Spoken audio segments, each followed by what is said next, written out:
Baik, Assalamualaikum warahmatullahi wabarakatuh. Yang terhormat kepada Bapak Iksan Alif selaku dosen pengampu mata kuliah analisa data multivariat. Perkenalkan, saya Reza Ardian dengan NIM 20231066 akan mempresentasikan studi case 11. Baik, langsung saja kita masuk ke case-nya. Yang pertama adalah kasus 1. Apa itu validitas konstruk? Validitas konstruk yaitu menilai sejauh mana indikator mempresentasikan konstruk secara tepat.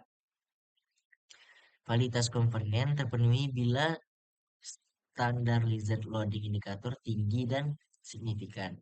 Idealnya itu berkisar 0, di atas 0,70 atau misalkan 0,60 hingga 0,69 itu masih dapat diterima pada tahap awal serta AV itu lebih dari 0,5 sama atau lebih dari 0,50. Validitas diskriminan tercapai jika indikator memiliki cross loading tertinggi pada konstruknya sendiri. Akar kuadrat AV lebih besar daripada korelasi antar konstruk dan HTMT lebih kecil dari 0,85 hingga 0,90 dengan interval kepercayaan tidak mencakup satu. Namun, jika salah satu kriteria tidak terpenuhi, revisi indikator atau konstruk dilakukan berdasarkan pertimbangan teoritis.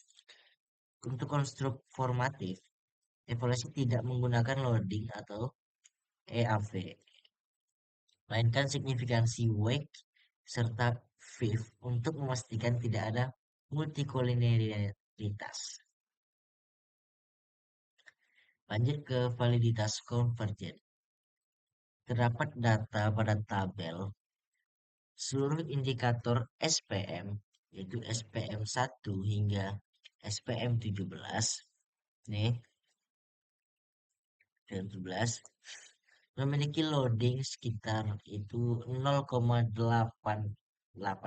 hingga 0,908 dan p-value lebih kecil dari 0,001 sehingga dinyatakan valid dan signifikan dalam merepresentasikan konstruk. Standar error yang kecil juga menunjukkan estimasi yang stabil. Cross loading terhadap konstruk lain lebih rendah menegaskan pembedaan yang jelas. Dengan demikian, konstruk SPM memenuhi validitas konvergen dan diskriminan serta layak digunakan untuk analisa lanjutan. Lanjut selanjutnya adalah validitas diskriminan. Pada tabel correlation among, hasil uji diskriminan dengan kriteria Fornelec menunjukkan bahwa seluruh konstruk memiliki nilai akar kuadrat AV yang lebih tinggi daripada seluruh kolerasinya. Di antaranya inovasi 0,851 hingga SPM inovasi itu 1000, 1,000.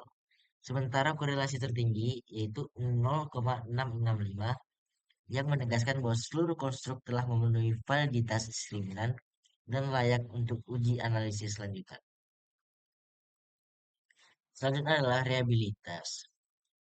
Pada tabel, hasil uji reliabilitas menunjukkan bahwa seluruh konstruk memiliki nilai composite reliability dan Cronbach's alpha di atas 0,70. Nah, ini menandakan konsistensi internal yang kuat. Nilai AV juga melampaui 0,50, sehingga varians indikator dapat dijelaskan dengan baik oleh konstruknya. Dengan demikian, seluruh konstruk telah memenuhi kriteria reliabilitas dan layak digunakan pada tahap analisis struktural berikutnya. Selanjutnya kita masuk pada kasus 2.